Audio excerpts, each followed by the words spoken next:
The Text Collector is the newest project from Halifax-based multidisciplinary artist Leanne Hoffman. The songwriter, poet, and visual artist's sophomore album was released in June of this year, along with her first self-published book by the same name.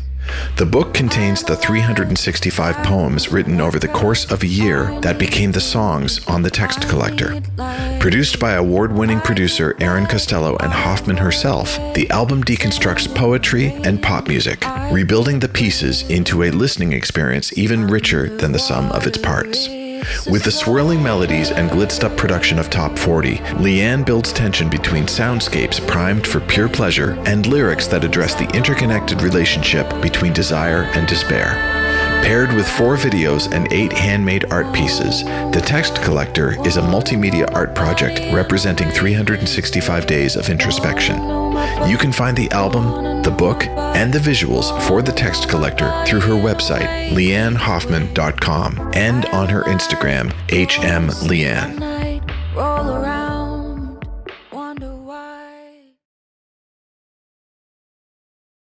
Today's podcast is sponsored by the Songwriter's Piano, an easy-to-use app for songwriters and lyricists to use when coming up with song ideas when there's no instrument around or nobody to play one. With the Songwriter's Piano, one can easily play commonly used pop songwriting chord sequences at the touch of a screen, in any key, in 3 different chord variations, all played on a gorgeously recorded grand piano. Download the Songwriter's Piano by Play Like Me apps today, found on both iOS and Android stores everywhere. Welcome to Women in the Music Industry, the podcast that shines a spotlight on the remarkable women who are breaking barriers and making their mark in an industry that has long been dominated by men. I'm your host, Rob Wells, and I'm thrilled to have you join us on this empowering journey. Each episode of this podcast will be dedicated to exploring the inspiring stories, accomplishments, and struggles of the extraordinary women who have defied the odds and made waves in the music business. Together, we'll delve into the journeys of female artists, songwriters, producers, musicians, managers, executives, and all those who have helped play a pivotal role behind the scenes. We'll uncover the stories that deserve to be heard, as well as celebrate the triumphs, challenges, and unique perspectives that women bring to the music industry. Whether you're a fan of music, an aspiring artist, or simply curious about the inner workings of the music business, this podcast will offer a valuable perspective. Together, we'll celebrate the power of music and the strength of these inspiring women. So join us as we amplify their voices and together pave the way for a future where women in the music business are no longer the exception, but the rule.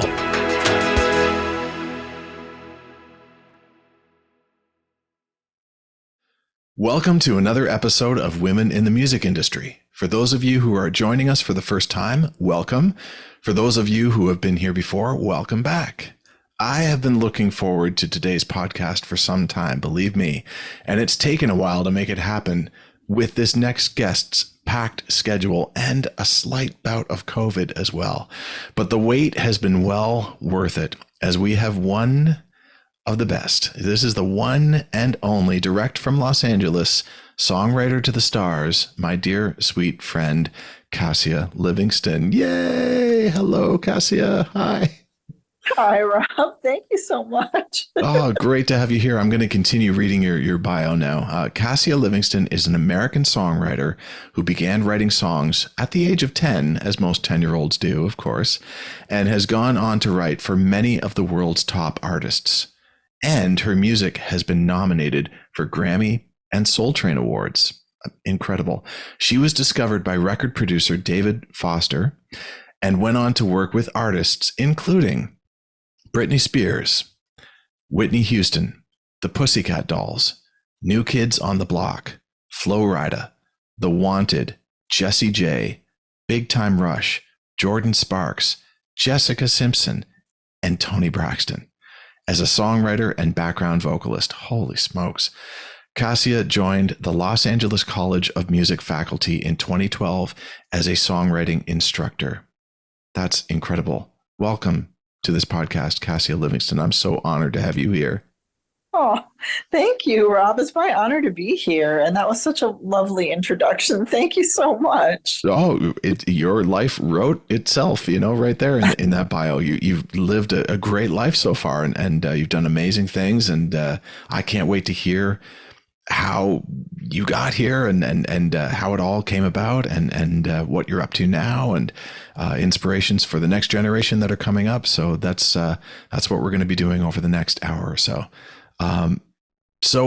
If I could just ask where, you don't have to tell me specifically the street address or anything, but where in the world are you right now? I'm in Pasadena, California. This is where I've lived since high school. Very cool. My last guest, Kate Dunton, she's from Pasadena as well. And yeah. I want to say that I believe she is also taught at LACM. Is that correct? I think so. Yeah, that's right. Oh, what a small world. It's such a small world. So she was a really, really cool podcast as well, like more from the jazz music scene and just hearing about how she got started in there. But yeah, this is definitely not. Pasadena is a great place to live. It's fantastic. And it's just enough outside of the LA area that it's just, you don't feel like you got the craziness of LA out in Pasadena. Yeah, it does feel like the best of both worlds. And I feel like a lot of people get out here and then, before this, I lived briefly in Texas but for several years before that in Illinois. And I love the snow. Like it's so much fun to play in when you're a kid, but when you're slightly older and you get out here and you're like, so how often does it snow? Never.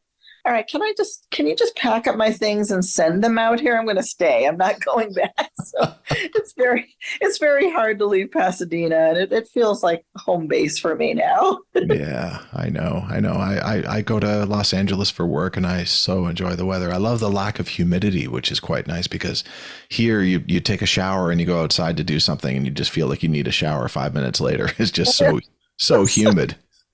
I didn't actually know that. I know that, like, going back to the Midwest, I visited in the summer and I just almost passed out just in the early morning because I've become so accustomed to the dry weather out here. I forgot about that. I forgot about all my unfortunate perms and things, like how the humidity mess with those. But yeah, I definitely like the dry heat. For sure. So where are you from originally? Are you from California, from Pasadena originally, or you just eventually got there?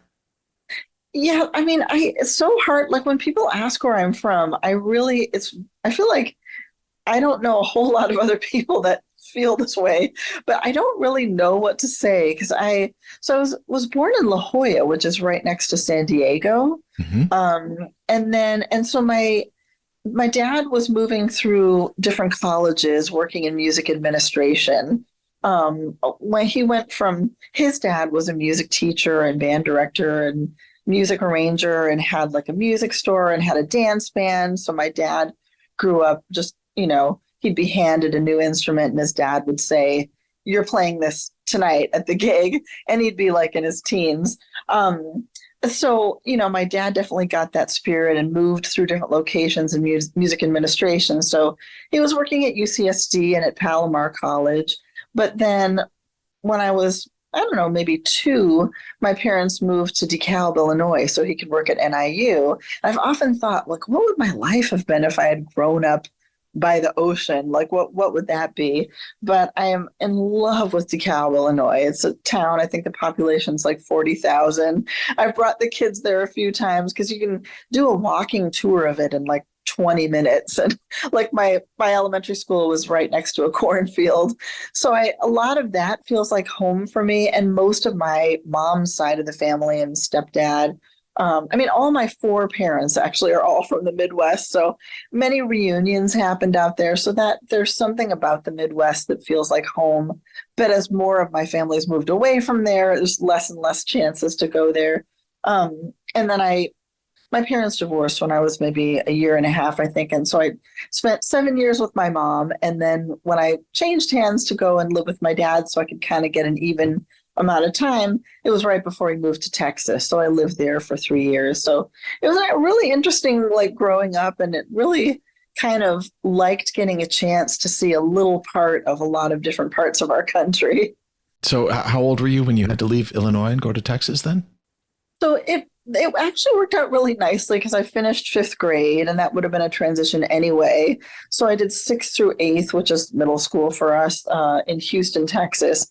I remember not a whole lot of the geography of Texas just because I was mainly focused on like what boys were cute, in middle school and friend drama and all of that stuff. But during this time, all of my half siblings were starting to be born. So two on my dad's side and two on my mom's side. And so I stayed with my dad when he moved to California. He became the dean of the School of Music at USC. And so he actually moved to Pasadena. They chose that. So I've really basically considered Pasadena home since high school. Wow. Okay. And just your dad had such a musical influence, I guess, on you. You were always seeing him surrounded by music, and music was probably a lot in the home. How about on your mother's side? Was there a lot of music that was happening in your earlier years as well? Yeah, all of my parents are all musical. They all were music teachers and musicians. So it sounds scandalous, but it's really not because my dad was in his 20s. He was teaching at Luther College and he met my mom. She was a student studying music ed, which is what I ended up studying. Now my daughter is deciding to pick music ed as her major when she does college next year. Great. Yeah, so he was just 5 years older than my mom. And then, and so she's similar to me that we're a little bit shy about being in front of a classroom. Like it really wasn't until a friend of mine actually from USC, like another classmate that I knew through mutual friends, had been teaching at LACM where I currently teach and suddenly had to move and said she needed to find a replacement. It wasn't until way after getting a music ed degree that I actually ended up teaching. And my mom had that same super shyness about being in front of a classroom. So she got the music ed degree, but she didn't end up doing music teaching. She had a lot of different jobs and had me pretty young, like in her young 20s. But at a certain point, she formed a band with some friends and they needed a drummer. And that ended up being my stepdad.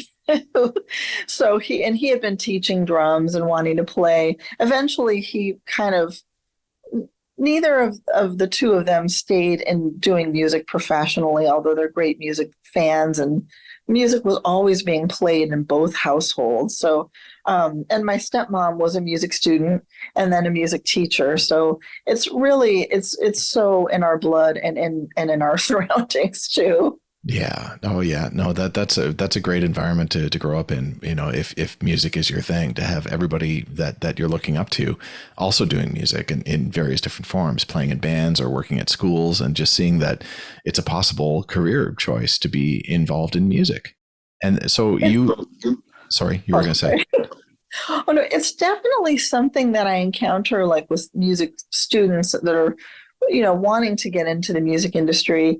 I mean, it's hard for anybody to understand anybody else's job, but the idea of being able to do music, of course, no one that I was growing up with had the idea of being a songwriter as their main profession. Like my dad and my mom, when they were still together, wrote a bunch of songs. I had no idea that they had done that until I heard some of them years and years later. And they were really quite good songs. And my mom has a beautiful voice. She was the lead singer in the band, when she met my stepdad. So I didn't really know that they had done that. And my dad, when I was really little, was working with Livingston Taylor, actually a little. It was James Taylor's brother, and has continued to write and kind of improvise. But, everyone else that I was growing up with felt much more like a serious and actual musician to me. I kind of felt like I was doing this weird side thing, but I was really grateful that all my parents and my step parents were all really supportive of this kind of bizarre thing that I was doing. Yeah, but I love the fact that you were 10 when it started. I mean, did you have an interest in were you listening to a lot of songs at that point? Were you writing more lyrics than music? How did it all start at the age of 10, writing songs? Yeah, I mean, I'm really glad that there is not a recording of anything that I was doing. I was like, I think the jury might still be out on whether or not technically I started writing.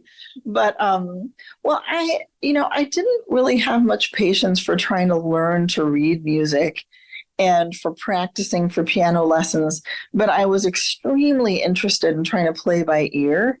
And so I would always pick out things on the piano and show them to classmates in elementary school. I'd learn to play one thing and they'd be like, "Can you play Star Wars or the Rocky theme?" And I'd have no idea how those things went. So I'd have to go home and like learn those things somehow. But I think that's where it started. But I know that I'm not sure. I mean, well, I was also writing really terrible poetry at the time too. I just thought I was so full of angst and I had to like put it all on the page. But I think the inspiration for the first thing that I ever, like, it kind of had lyrics and music was a best friend that I had to leave behind when I moved to Texas. We had like a really magical week where our parents had allowed her to fly out to Houston with me and be there for the week, before I even started school there or anything. So I was really missing her. She was just such a great friend. So I wrote a little something about that. And then a slightly more organized piece of music when my first half brother was born. I was so excited about that because I'd been an only child, but there was like no structure to these songs. I think it wasn't until I was about 15 till I wrote like my first full actual song. Mm-hmm. This is almost like you going to school though for songwriting. At the very beginning, it's just little pieces, but that's how we all learn, right? It's just these little tiny stabs. I was 8 when my grade 3 teacher, my third grade teacher, told me to go home and try writing something because I was playing other people's songs, including Star Wars and the Rocky theme and the theme to The Greatest American Hero as well. I was playing all these songs on piano. Do I remember that? Yeah. And he said, go home and try writing something. And I came back to the school and I played it for him after the Christmas break. And he was very kind and sort of guided me through the next steps of that. But I'm very happy that those recordings don't exist either because they're just little snippets of things, it's just like the beginning seeds in the garden, just the beginnings of songwriting. But I love that you had an interest you had a passion for writing about something that was important. You missing your friend from back home is really something. Yeah. And then the birth of your half brother, just like it's all amazing things to start writing about, writing from the heart and things that are important to you. But then I understand around the age of 15, it started to get more form and more shape and started to feel like real songs to you. Yeah, you kind of have more of an understanding of the basic like structures of song. I always feel like when I'm, trying to teach a songwriting class, I'm not really teaching anyone how to write songs because we all have this kind of innate understanding of how songs are structured, just because you hardly will meet anyone that's like, "Oh, I don't like music at all and I never listen." Like we all have that like inside of us. But I love that you started doing that at age 8, and I love that you had a teacher that had that thought in mind, because a lot of people just don't think that way. They might be brilliant at teaching other things, but it might not occur to them like, "Oh yeah, you can write a song when you're that age. It seems like that's what you should be doing." Yeah, I got really lucky. My third grade teacher was a church organist as well on Sundays. And he would be in a lot of choirs and he organized the music program for the school. So really lucky that it just happened to be that he was my teacher for grade 2 and grade 3. Actually, I had him 2 years in a row. Oh, wow. Mr. Tompkins, who's no longer with us, but he was, he was a big inspiration. And it's great. I mean, having teachers like that, it can really change your trajectory completely. It so can. And for them to kind of, give you that specialized care and attention as an individual and just say, I see all these things you're doing. Maybe there's this thing that you can, where you can put more of your own authentic voice into it. It really gives you an outlet for your emotions and everything that not everybody has or knows that they have. Mm-hmm, mm-hmm. So you were 15, you started writing real songs now. And who were you writing for? Were you writing just for yourself or just things that you were going through? Take me through that a little bit, if you will. Yeah, I remember that like there was a particular moment, I think, where I remember I was sitting across this kind of large square coffee table that we had at our house. And there was just a particular interaction in our family that kind of swirled up a lot of emotions in me. And I remember that the song was kind of writing itself in the back of my head, even though I was still in that interaction. I mean, it was, I come from a lot of calm people. Like there's never any like screaming matches or anything. But, like I think also being a step kid, if you have a certain wiring, you're always wanting to follow the rules and obey. And, I had that strong feeling that I really wanted both families that I was in to feel very much like a nuclear family kind of. So I had all that going on too. But it was interesting because that way of writing is kind of how I continued all throughout. Like I can't really remember sitting down at the piano, and it is the one instrument that I can kind of noodle around on, but definitely don't play it well. And so I really almost have never sat down at the piano to write. It's always something that jumps into my mind and it's happening. It's kind of coexisting with what's going on around me. And then it's just a matter of sitting down at the piano and figuring out like, what key am I in? So that was kind of the kickoff point. But I had no interest in being a performer. Like I wasn't even comfortable singing in front of my family, or, we'd have musical auditions, and anything musical going on in high school or any school, I always wanted to be a part of, but I didn't want to sing in front of other people. So it's like this weird kind of dichotomy going on. So I remember when I finished writing the song, I was also just happened to have art, like visual art as an elective, and I was always really atrocious at that. So I decided to make a project out of writing the lyrics into this poster and coloring it. It was very a half-hearted attempt to do visual art. So I really was basically, felt like I really couldn't do that at all. But it was a part of me going around and trying to see, and as a 10th grader, who in my high school might be able to sing a little bit, and try to coerce them to sing my song, because I wanted to hear what it would sound like with an actual good voice. So it was never written like with me in mind. It was more, I don't think I had a specific artist. I think I was really inspired at the time by like Don Henley and Richard Marx and a couple other songs that were like happening. So I don't know that I assigned an artist to it in my mind. I just was excited to have this like music, and it had chords. And then a couple of very unfortunate high school students that I tried to, can we meet at lunch in the auditorium?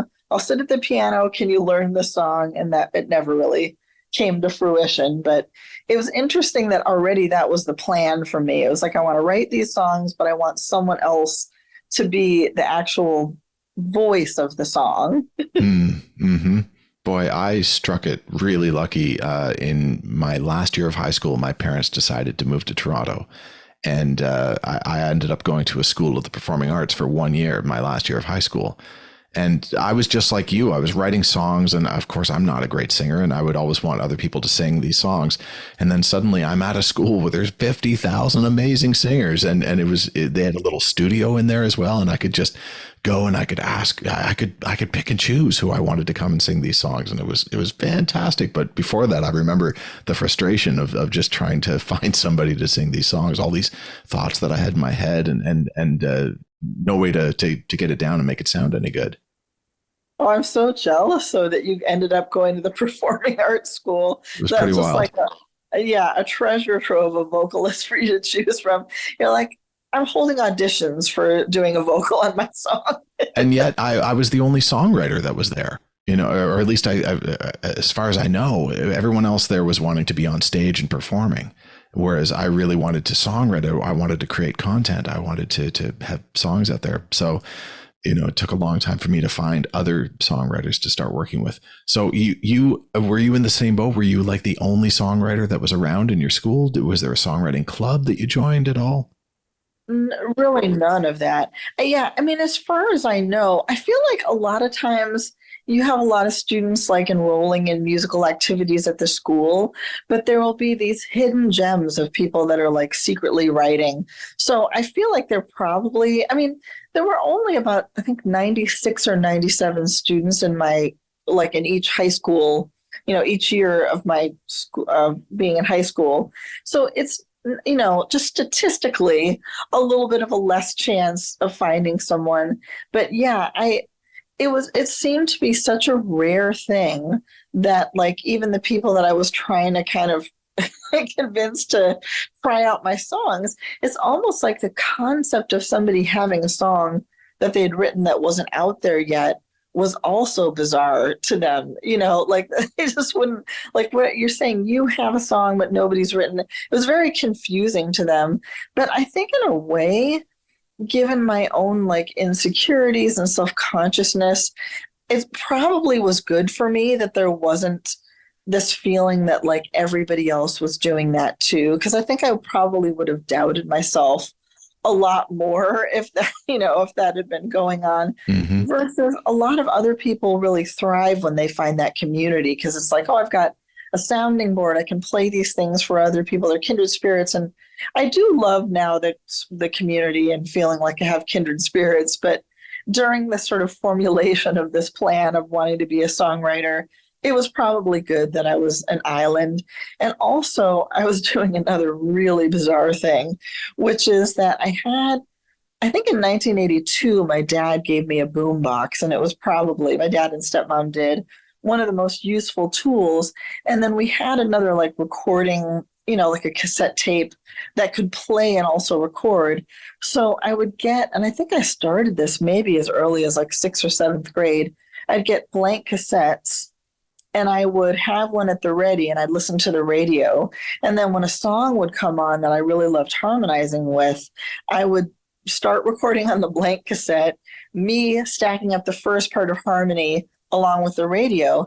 And then I would pop that into another device and play it and record off of the boombox the third part of harmony, which who in their right mind does that when you're in middle school? You're supposed to be like socializing. But of course, that's been one of my favorite things about the songwriting process is the demoing process. Now that, there's all this technology that's enabled me to be able to occasionally sing the demos for the songs because it works out all my tuning issues and like compresses volume and all of that kind of softens the strident quality that it can sometimes have. I was of course filling like a tool chest of stuff that I was going to use later, but that's something that no one understood. And I don't think I told anybody about it either. Somewhere those cassettes probably exist in storage, but I don't think I would voluntarily listen to them. But yeah, lots of bizarre activities going on that we're building this sort of the toolkit for what I would need later on. Yeah, it's kind of like all these science experiments that you're doing just to, to figure out what. I remember doing that the exact same thing, having 2 tape decks. Really? Oh yeah, I found somebody that had a tape deck that I could borrow, and so I had a Commodore 64 computer that had a music program on it. I would take the RCA out from that into the back of my tape deck as one channel, and then my microphone or my keyboard would be the other channel. So left and right, everything's split stereo wise, and then I would record that and then put that in the other tape player. Have that play and then record my voice over top of it as it's playing into the other tape. You see, anybody who's listening to this is like, what? This sounds so archaic now, but this is the stuff we had to do back in the day in order to get our songs down and all of that. But you had a much more sophisticated process. Of course, becoming a producer, which that's such a incredible specific art form. And so much of it is like, you're just the musical genius and so much of it is technology. So that what you're describing is that's way more steps than I would have understood how to do. It sounds like it was in a pretty ingenious way to get the result that you wanted. They're pretty terrible recordings, I will tell you that. That's for sure. We can have a terrible off at some point and play each other. That should be our part 2. We should just play our old demos from our teen years. That would be amazing. Yes, we'll inspire everyone that's feeling a little self-conscious about what they're doing. They'll be like, yeah, I'm fine. Yeah, but everybody has to start somewhere, right? You have to start somewhere. You have to start like the most ridiculous sounding things.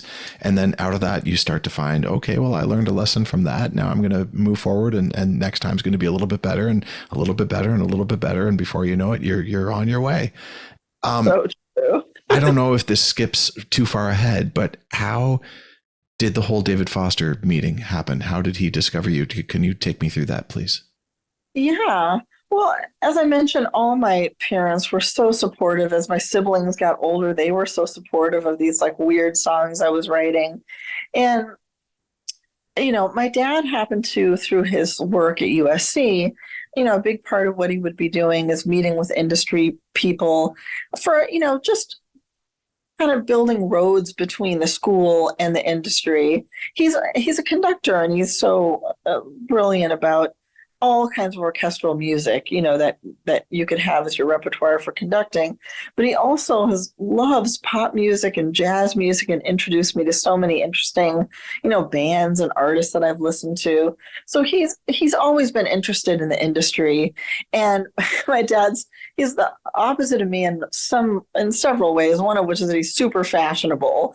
So I think music industry people have always kind of felt that he was a kindred spirit because he appreciates what they do.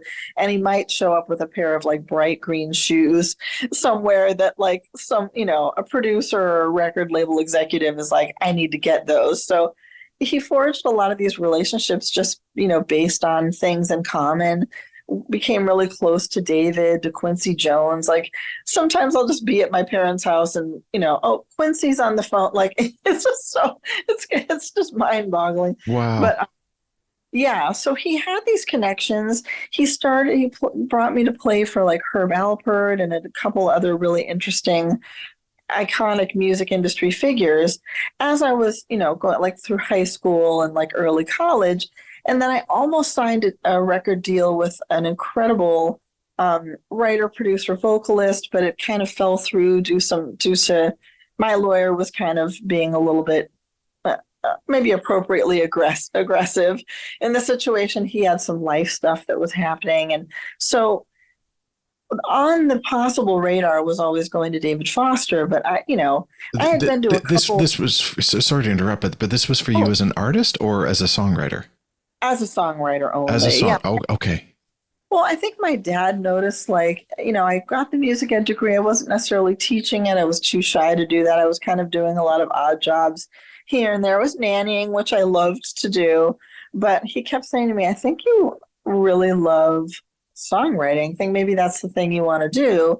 But I had it in mind, that anyone in the industry I would meet, they would probably not get what I was trying to do, or they'd kind of tell me a couple anecdotes and pat me on the head, and I'd be on my way and my dream would be crushed.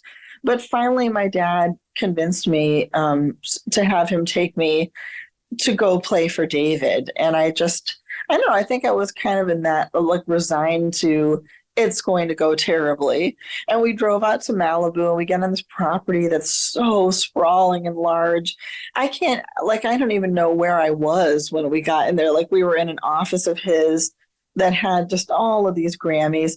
What I didn't know was that David had told my dad, everyone that knows me wants their kid to come and play their songs for me, wants me to believe that their family member is a superstar.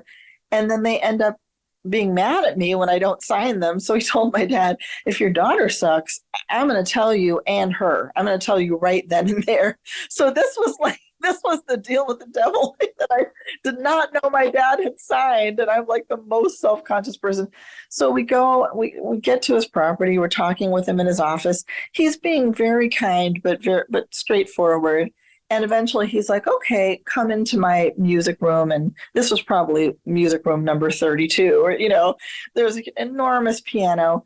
And I start playing some of my weird singer-songwriter-y songs. I loved Bonnie Raitt at the time, Joni Mitchell. So I was like, the songs were, in my mind, wanting to write for an artist like that. And I start playing, and he picks up a piece of paper, David Foster does. It's like on the piano, and starts jotting things down. And I'm both trying to remember the song and play it for him, but I'm thinking in my mind, this is like, I thought this was going to be bad, but this is worse. Like, he's so bored already. And he asked me to play a couple more songs. And then he's like, okay, you stand up and you sing your songs that I'm going to play. And I was dumbfounded. I was like, well, how will you be able to do that? He was writing the chords down. And I'm sure with him being the keyboard player that he is, it was probably painful to hear my keyboard styling. So he starts playing my songs for me and I'm singing and he says, I'm not so sure that you're not an artist as well, which I couldn't, I'm like, I have a mirror. I can see myself. I can see Beyonce, I can see these other artists that have been successful. I know there's quite a wide gap there. But yeah, he brought at the time he was married to Linda Thompson Foster. And my brain was doing so many loop-de-loops. I didn't even notice that she was holding like a newborn Rottweiler puppy under each arm. Whenever I recount this story, it feels like I'm in The Usual Suspects and I'm just making crazy details. But you're Kaiser Soze. Yeah, I guess that probably wouldn't be what you'd want to shoot for. But so she was like, that both had really positive things to say. And he said, come back tomorrow. And I'm just thinking, what? Like, it's like that fantasy that you have that so often doesn't, you start your career, but it doesn't start with one of these fantasy meetings where you go somewhere and they're like, we're not letting you leave without signing you. But this was about as close as anybody, could get to that. Come back tomorrow. So I drive back out to Malibu and then I'm accompanying him to a couple different, like a scoring session. And he's just, he's so busy, but he's giving me this industry advice as we're going. And he had a publishing company at the time, which was 143. It's like a record label and a publishing company. And he said, at a certain point after a couple meetings, he said, you should really sign a publishing deal. And I just thought, I don't want to sign a publishing deal. I want to just come work with you, David, not knowing that that's what that meant, But so he had a connection to Peer Music and Warner Chappell. And so he brought me to play for those two companies. And I didn't realize that Warner Chappell had first right of refusal because of a stronger like employment connection that he had, but they put a deal on the table. I just assumed Peer wasn't interested in me, not understanding that whole like right of refusal thing. Mm-hmm. And it's within months of meeting David Foster, I went from, kind of being a nanny and wondering about like, what was I going to do, for like a serious long-term kind of job that had something to do with music, to suddenly being technically a professional songwriter, even though I had no demos. He made my first 3 demos. I brought my best friend along who was like an unbelievable David Foster fan. And during a break, my friend Zach Provost is his name, is an incredible keyboard player, artist, songwriter, just so talented. And he played, I think it was the water fountain. Was it the water fountain scene from like Secret of My Success. I know that song. Yeah. I think that's what he played. And I felt bad going to see David because obviously I was a fan of David's, but my best friend, who also was a songwriter and was also an artist, sings more than what I was. I was the one having this opportunity. So I was like, I've got to bring him along like this. That's only fair. And then David immediately saw the intense talent in Zach and brought him on board to be Josh Groban's musical director for many years. So, wow. It was really these songs that you were playing for David. Were these songs that you'd been writing all throughout your teen years, or was it in your early 20s that you were writing these songs? When did they start coming about? I think they were early 20s songs. I mean, when I signed the first publishing deal with Warner Chappell, I had a Schedule A with all these ridiculous, teenage angst songs on them that were like submitted, many of which I don't even like remember now, but they were kind of singer-songwritery songs that I was hoping an artist like Bonnie Raitt might be interested in. So the whole thing is really surreal. And I just think, a lot of people want to do something like this, but it's not even introduced to them, the idea that you could be a musician. And here I was with support from all 4 of my parents, with my dad being, the dream maker, without that, I I wouldn't be doing any of this. I'm too shy, too self-conscious, and I would have just been like a shower songwriter forever for sure. Wow, I'm so happy that didn't happen though. I'm so happy that you got your songs out there and Warner Chappell signed you, and so was success right around the corner, or how long did it take for you to start landing songs with artists? Well, I was really fortunate that at Warner Chappell, so I signed to Judy Stakey and Rick Shoemaker were sort of the two people that I met and, were my sort of direct supervisors. But it's a huge company. So on the one hand, I was really, really fortunate that they would have these staff songwriter meetings where I would go and just see all of these like really established songwriters. I mean, this was slightly before I had access to internet, and it's probably good because if I could have looked these people up and really seen their discographies, I probably would have like talked to anyone. I was like awkward enough as it was. But so that enabled me to meet some amazing writers to work with. Also, the connection with peer music, once we had a good laugh about like, oh, you guys had sort of seen some potential, but Warner Chappell had first right of refusal. They and a wonderful man, Frank Petrone at Peer Music, introduced me to Robert Palmer, who unfortunately passed away recently. Not Robert Palmer, the artist, and you might have worked with him as well, the producer and writer. And he became a really frequent and longtime collaborator as well. But because Warner Chappell is so large, even though I was meeting a lot of people, you kind of, there's resources there, but if you're so new and you don't really know how to use them, you're kind of floundering. So more established writers were helping, they were getting things placed, and pretty quickly on, I had a couple placements and things on hold. Like the first demo that I ever turned in was immediately put on hold for Brandy for a long time, and then fell off of hold, but went to Gloria Gaynor. So some of those things, were happening, and it was really exciting. But I think, I have this, mixed in with my shyness and self-consciousness is like a fear of bothering people.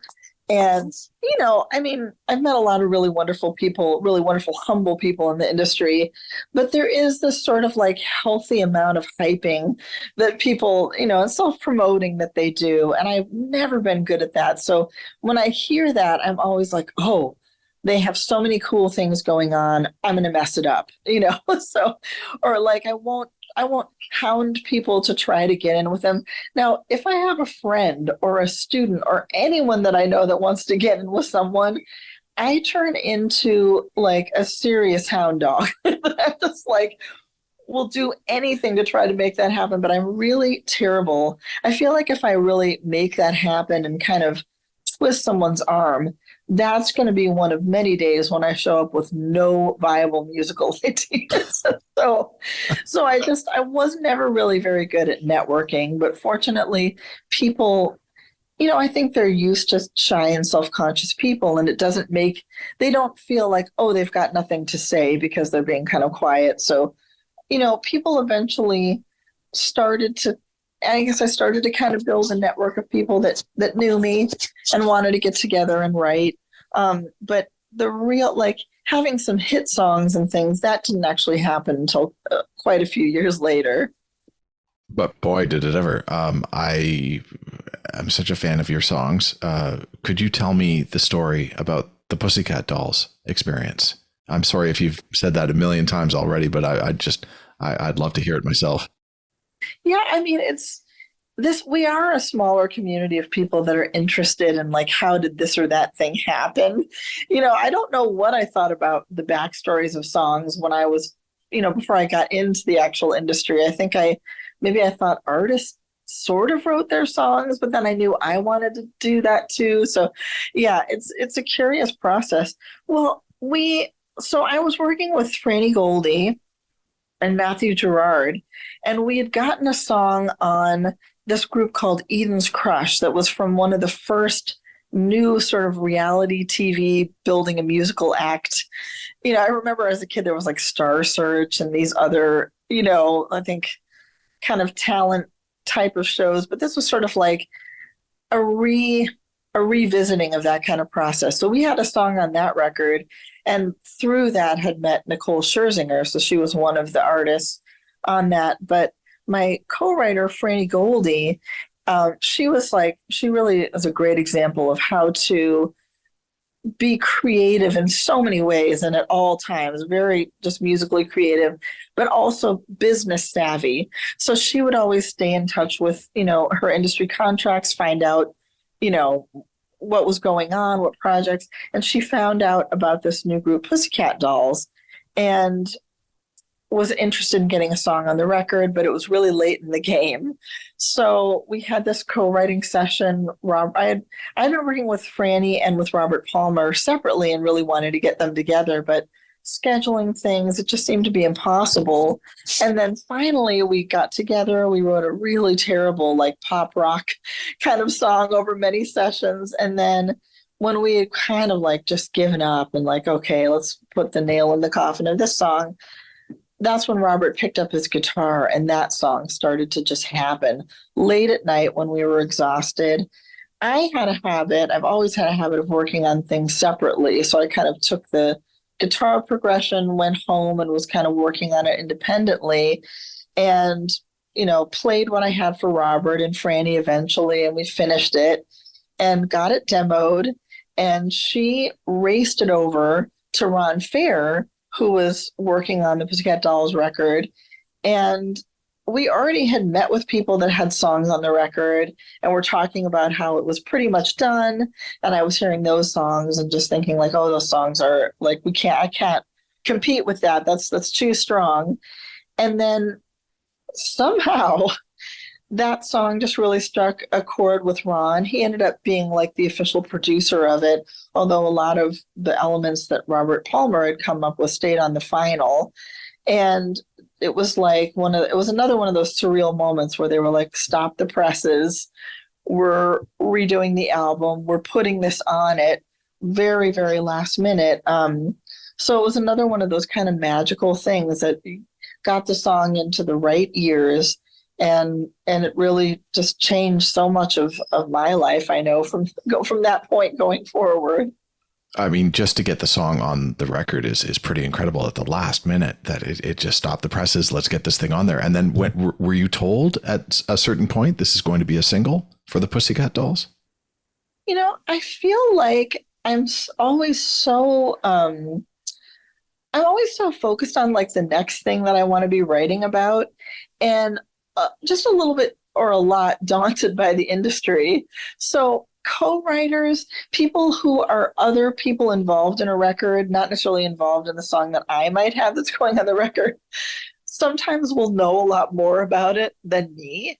I've had a couple real doozies of experiences where, like picked up a CD that was in somebody's studio and my song was on it. And I was like, what? When did this happen?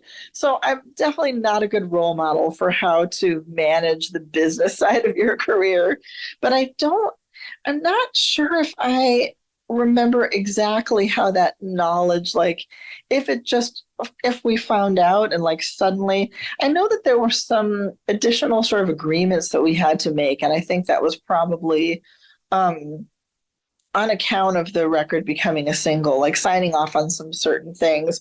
But yeah, it just seems like, well, I guess because I'd had so many things before that where they're like, your song's definitely on the record. Once, like we had a Tower Records in Pasadena, and I walked over there, one day or walked into the store looking for a record that was supposed to have my song on it, not knowing that like emails and contracts and things would go around. I was like, do you have the new Devin record? I'm supposed to have a song on it.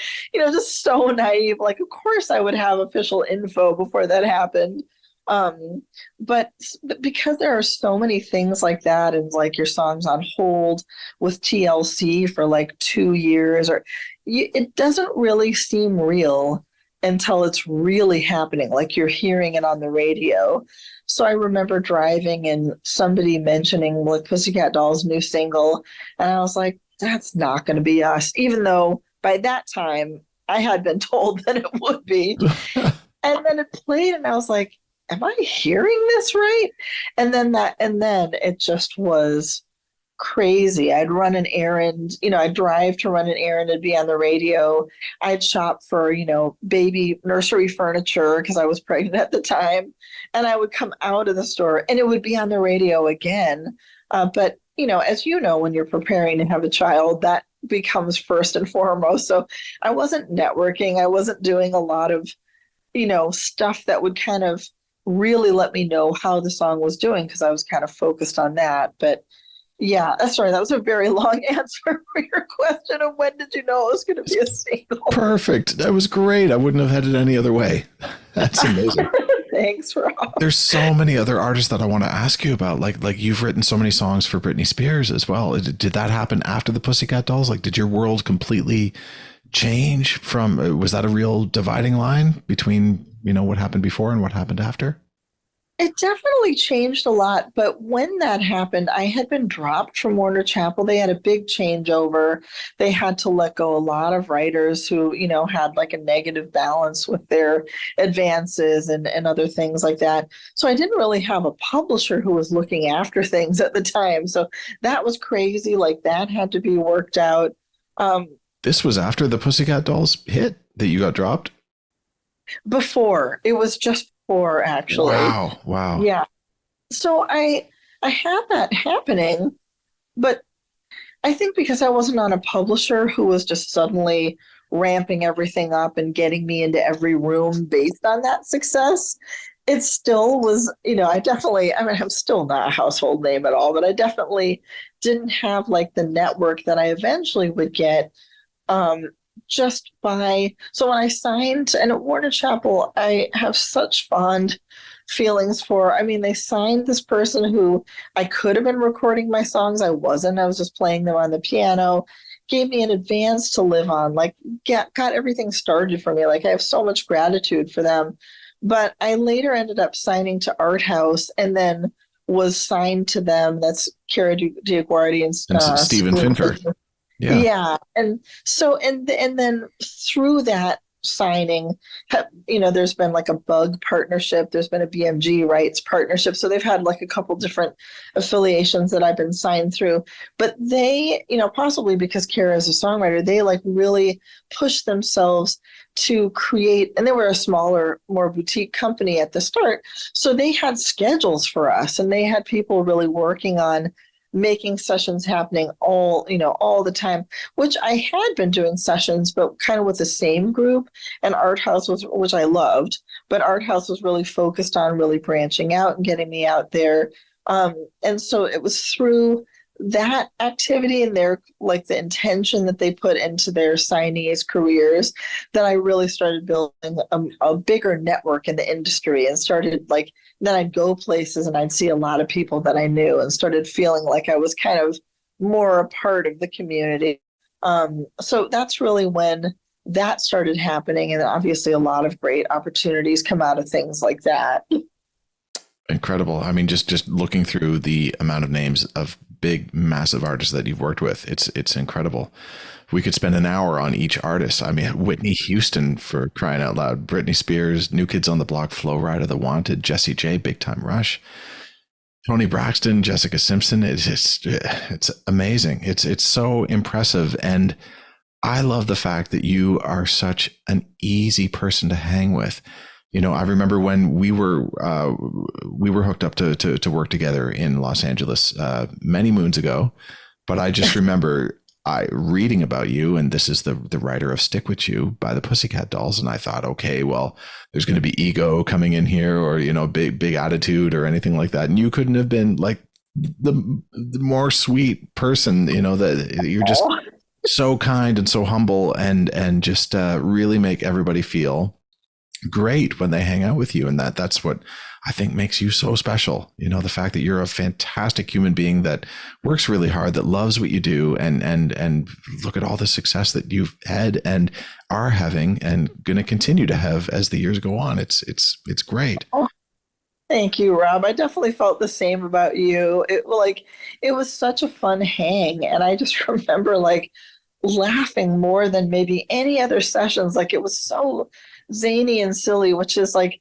that's the best way to create music, when it's just really zany like that, but you're also, like getting something done. So I remember just having so much fun meeting you. And I'm always like, it's easy to be humble when you're working with a producer because I'm in such awe of how producers do what they do because songwriting is juggling to some extent, but you're writing the song.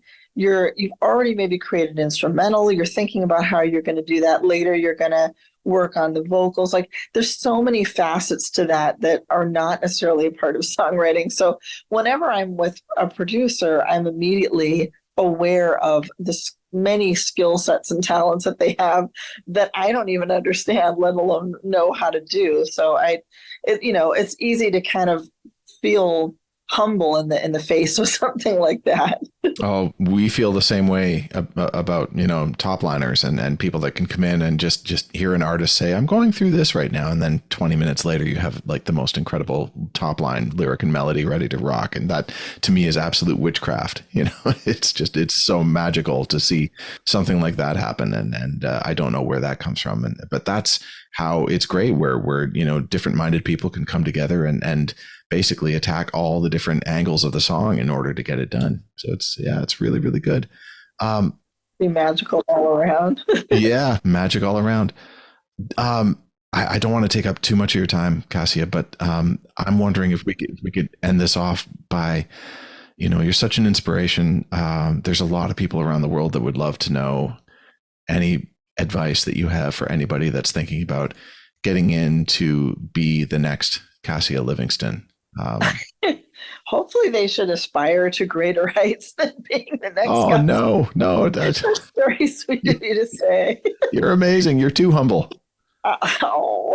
Thank you. Well, we're definitely kindred spirits in that department too. But there's so much advice that people have. I've heard so many different, people talk about what's the key. And really, there are so many different roads into the industry. Some people will say, it's all about social media. Some people will say it's all about writing as many songs. I think, honoring your process, but being willing to try something new, trying working in a different way to collaborate with someone else is a really good thing to do. And then, obviously, listening to people's advice in the industry or people that have some guidelines for how to do it, listen to it, but if it doesn't sound like that encompasses you, it's not a deal breaker. And the one thing that I always talk about with songs, no matter, what type of song it is putting emotional honesty into it. So you might not be writing like your literal truth in a song, but just tapping into your inspiration, even if you feel like it's a weird idea, people can always tell when you're passionate about what you're singing. And that's what sustains you, because not every song is going to, be something that's financially beneficial or something that necessarily gives you a hit song. But if you can be excited about what you're writing at any time, that fulfills you and it sustains you. So continuing to do that, not losing touch with that sort of spark and that passion. And then the final thing is putting it out there. There have been a few times, crucial times in my life where I really could have held something back because I wasn't sure about it.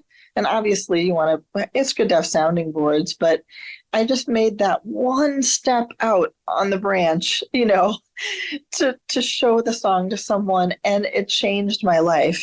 And everyone is always at that phase before they've shown someone their first song or what's going to be their big song. So other people are doing that. You have to be able to cross that threshold to make your dream happen, basically. So having that passion and then being willing to just take one step outside of your comfort zone to show someone what you're working on. That's all amazing. So good. You've inspired me. I'm ready to run out and take on the world right now. Thank you, Rob. That's very sweet. Oh, you're very sweet. You're very kind. And thank you so much for taking the time out for this podcast. It is so appreciated. I respect you so much. And I can't wait until we're in the same room again and able to hopefully write something this time and get it done instead of just laughing our heads off for many hours. You're too much fun to hang out with. So I so look forward to that too, Rob. Thank you. Thank you so much. From the bottom of my heart, thank you, Kasia Livingston. It's been great hanging out with you. It's been an honor, and it's been so lovely to reconnect too. All right. We will talk to you soon. Thanks, Rob. Thank you. Bye-bye. Bye. Stay tuned for the next episode of Women in the Music Industry, coming soon. Let's embark on this incredible journey together, celebrating the women who are reshaping the music business one note at a time. If you enjoyed hearing this podcast, please take a moment and give it a like, a rating, or a follow. Your support helps immensely. We'll see you next time.